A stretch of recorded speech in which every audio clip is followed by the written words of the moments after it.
Hello friends, আমি দেবজ্যোতি। তো আজকে আমরা কথা বলবো আমাদের মাদার ল্যাঙ্গুয়েজ নিয়ে, সেটা হচ্ছে সংস্কৃত এবং সংস্কৃত ভাষায় সিনেমা। তো এবং সত্যি বলছি, আমি এই জাতীয় ভিডিও বানাতেই ভালোবাসি, কারণ এরকম অ্যানিকডোটাল ভিডিও, কারণ আমি একটা গল্পের মতো করে বলতে পারি। তো সংস্কৃত সংস্কৃত আমাদের সিভিলাইজেশনাল ল্যাঙ্গুয়েজ।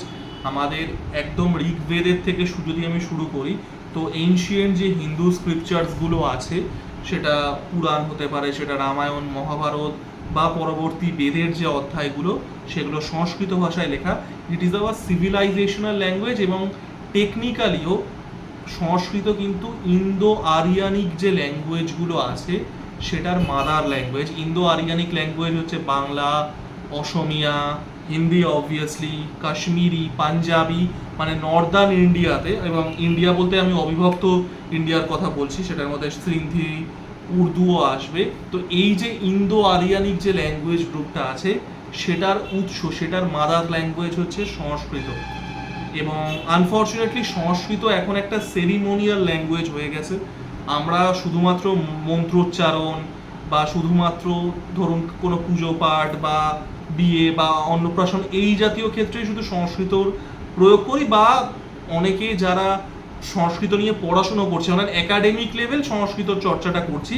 আমরা কিন্তু ডেলি লাইফে কমিউনিকেশনে সংস্কৃত বহু বছর আগেই হারিয়ে ফেলেছি। যেরকম ধরুন ডেলি লাইফে কমিউনিকেশন, যেরকম আমি আপনাদের সাথে বাংলায় কথা বলছি, এই জিনিসটা কিন্তু বহু বছর আগেই সংস্কৃত হারিয়ে ফেলেছে। বাই দ্য ওয়ে, একটা ফান ফ্যাক্ট, ভারতবর্ষের এখন মাত্র একটাই গ্রামে গোটা ভারতবর্ষে যেখানে সংস্কৃত ভাষায় কথা বলা হয়। সংস্কৃত ভাষায় কথা বলা হয় মানে তাদের communication language, daily communication language হচ্ছে সংস্কৃত। সেটা হচ্ছে কর্ণাটকের মাত্তুর বলে একটা প্লেস আছে, MATTUR, মাত্তুর। এটা আপনি সার্চ করলেই, যদি ইন্টারেস্টেড থাকেন, আপনি চেক করতে পারেন। ইউটিউবে অনেক ট্র্যাভেল ব্লগও আছে, মাত্তুর সংস্কৃত ভিলেজ। তো ইন্টারেস্ট পাবেন, আই হাইলি রেকমেন্ড ইট। তো এই গেল হচ্ছে সংস্কৃত ভাষা। এবার আসবো আমি সংস্কৃত সিনেমার ক্ষেত্রে। তো এটা হয়তো বেশিরভাগ মানুষই জানবেন না, আমাদের ভারতবর্ষে কিন্তু বেশ কিছু সংস্কৃত ভাষায় সিনেমা তৈরি হয়েছে। এটা প্রথম হয়েছিল, এবং যে মানুষটার হাত ধরে আসছে তিনি হচ্ছেন GV আইয়ার।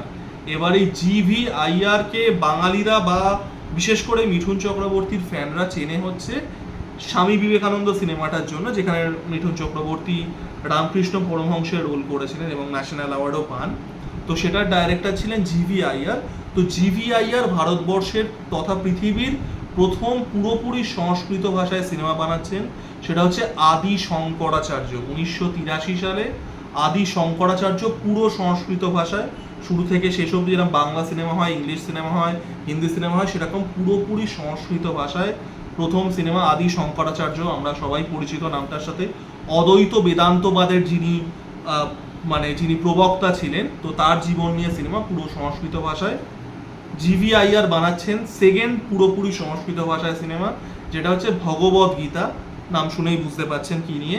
তো ভগবদ গীতাটাও কিন্তু পুরোপুরিভাবে, এটা আসছে 1992-তে, এবং সেটাও কিন্তু পুরোপুরিভাবে পুরো সংস্কৃত ভাষায় সিনেমা। তো GV আইয়ারকে কানাডা সিনেমার ভীষ্ম বলা হয়, মানে ভীষ্ম পিতামহ অফ কান্নাড়া সিনেমা। মানে সত্যজিৎ রায়ের ধরুন যেরকম বাংলায়, অনেকটা সেরকমই GV আইয়ার। তো GV আইয়ারের দুটো সিনেমা কিন্তু সংস্কৃতর ক্ষেত্রে, সংস্কৃত সিনেমার ক্ষেত্রে খুব ইম্পর্টেন্ট। তো 1992 সালে ভগবদ গীতা যখন তৈরি হচ্ছে, তারপরে 23 বছর কোনো সংস্কৃত ভাষায় সিনেমা তৈরি হয়নি। এই দুটোই ছিল, আদি শঙ্করাচার্য আর তারপরে ভগবদ গীতা। কিন্তু 2015 থেকে কিন্তু একটা সংস্কৃত রিভাইভেল শুরু হয়েছে, সংস্কৃত ভাষায় সিনেমার একটা রিভাইভেল শুরু হয়েছে, এবং সেটা আসছে কিন্তু কেরালা থেকে।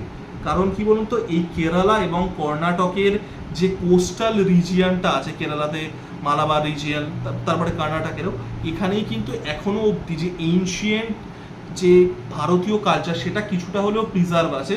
তো কেরালা থেকে 2015 সালে আসছে হচ্ছে প্রেমাম মানসাম বলে, আমি প্রবাবলি উচ্চারণটা ভুল করলাম, প্রেমা মানসাম বলে।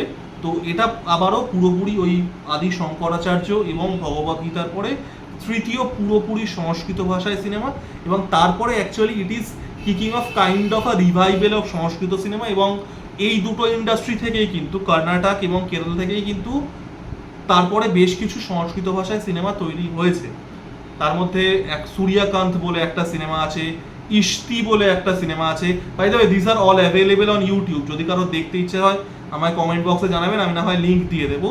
তারপরে অনুরাগথি বলে একটা সিনেমা আসছে, অনুরাগথি, সেটা একটা ড্যান্স ফিল্ম এবং ইটস আ 3D ফিল্ম। ভাবতে পারছেন সংস্কৃত ভাষায় ডান্স ফিল্ম 3D-তে, মানে আমি জানি না এগুলোর কথা কেউ বলে কি না। এবং তারপরে 2020 সালে ঠিক কোভিডের সময়তেই আসছে পুণ্যিয়া কোটি বলে, এবং that is the film that spark my interest on animated film. মানে অ্যানিমেটেড মানে সংস্কৃত ফিল্ম ছিল ভারতবর্ষের প্রথম পুরো সংস্কৃত ভাষায় animated film.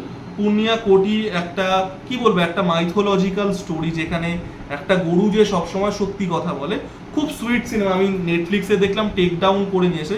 It's really a sweet movie এবং পুরো সংস্কৃত ভাষায় প্রথম অ্যানিমেটেড সিনেমা। এবং তারপর থেকে আমরা কিন্তু আস্তে আস্তে দেখতে পাচ্ছি যে সংস্কৃত ভাষায়, এবং এই পুণ্যিয়া কোটি তৈরি হয়েছিল হচ্ছে কানাডা ফিল্ম ইন্ডাস্ট্রিতে, যেটা বললাম কানাডা ফিল্ম ইন্ডাস্ট্রি এবং কেরালা ফিল্ম ইন্ডাস্ট্রি থেকেই কিন্তু সংস্কৃত ভাষা সিনেমাগুলো তৈরি হয়েছে। এবং পুণ্যিয়া কোটি সিনেমা থেকেই আমার সংস্কৃত, শুধু সিনেমার প্রতি না, সংস্কৃত ভাষার প্রতিও আমার আগ্রহ জন্মায়। তো খুব ইন্টারেস্টিং, এবং এটা কিন্তু একটা আস্তে আস্তে একটা রিভাইভেলের মধ্যে দিয়ে যাচ্ছে সংস্কৃত সিনেমা। আমি জানি না সেটা কোনোদিনই পুরোপুরি একটা ইন্ডাস্ট্রি হয়ে উঠতে পারবে কিনা, হয়তো পারবে না, কারণ আবারও যেটা বললাম যে আমাদের খুব কম পার্সেন্টেজ মানুষ সংস্কৃত বোঝেন বা সংস্কৃত চর্চা আছে। বাট এটা কিন্তু মানে এটা সিভিলাইজেশনাল ওয়াইজ খুব ইম্পর্টেন্ট, কারণ সংস্কৃতর সাথে আমাদের সম্পর্কটা কিন্তু ইমব্লিকাল কর্ডের, নারীর সম্পর্ক। যখন যদি পুরোপুরিভাবে সংস্কৃত মুছে যায় আমাদের কালচার থেকে, তাহলে কিন্তু এই নারীটা কেটে যাবে। তো আই হোপ যে এই যে সংস্কৃত সিনেমার একটা রিভাইভাল হচ্ছে 2015 পর থেকে, এটা কন্টিনিউ করতে পারেন, এটা কন্টিনিউ হোক। এবং যে যে সিনেমাগুলোর নাম বললাম আপনারা চেক আউট করতে পারেন, খুব ইন্টারেস্টিং সিনেমা। আদিল শঙ্করাচার্য সেই বছর অস্কারে গেছিল।